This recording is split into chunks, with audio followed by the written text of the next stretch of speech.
દાખલા નંબર 18, જેના શૂન્યોનો સરવાળો અને ગુણાકાર અનુક્રમે 1 અને 1 હોય તેવી દ્વિઘાત બહુપદી મેળવો. ધ્યાન આપો ભાઈ. તો અહીં શૂન્યનો સરવાળો આલ્ફા વત્તા બીટા બરાબર કેટલા છે? 1 છે. શૂન્યનો ગુણાકાર આલ્ફા ગુણ્યા બીટા બરાબર કેટલા છે? 1 છે. હવે આ શરત આપણને યાદ હોવી જોઈએ. કઈ શરત બોલો? કે જેના શૂન્યો આલ્ફા અને બીટા હોય તેવી દ્વિઘાત બહુપદી p of x બરાબર k into x square minus alpha વત્તા બીટા into x વત્તા alpha બીટા છે. અહીંયા સરવાળાની કિંમત મૂકવાની અને અહીંયા ગુણાકારની કિંમત મૂકવાની, બાકી બધું એમનું તો માટે p of x બરાબર k ના k કૌંસનો કૌંસ x સ્ક્વેર નો x સ્ક્વેર માઈનસ નો માઈનસ આલ્ફા વત્તા બીટાની જગ્યાએ કેટલા મૂકવાના? 1. તો 1 ગુણ્યા x, 1 ગુણ્યા x અને વત્તા આલ્ફા ગુણ્યા બીટાની જગ્યાએ 1.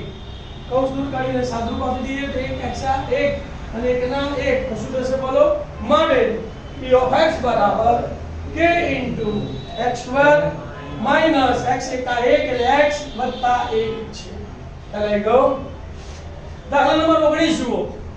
સમાંતર શ્રેણી 21, 18, 15 નું કેટલામું પદ 0 છે? અહીં સમાંતર શ્રેણી આપી દીધી છે એટલે તમે a અને d શોધી શકો અને a અને d મળી જાય એટલે કંઈ પણ શોધી શકાય. તો લખીશું અહીં સમાંતર શ્રેણી 21, 18, 15 ડેશ ડેશ ડેશ છે. તો માટે પ્રથમ પદ શું થશે બોલો? a બરાબર 21, સામાન્ય તફાવત d બરાબર બીજું પદ માઈનસ પહેલું પદ 18 ઓછા 21. મોટી સંખ્યામાંથી નાની સંખ્યા બાદ કરીએ અને નિશાની મોટી સંખ્યાની તો કેટલો જવાબ આવશે? -3. તો d બરાબર -3. હવે ધારી લઈશું. ધારો કે સમાંતર શ્રેણીનું nમું પદ 0 છે તો માટે શું થશે?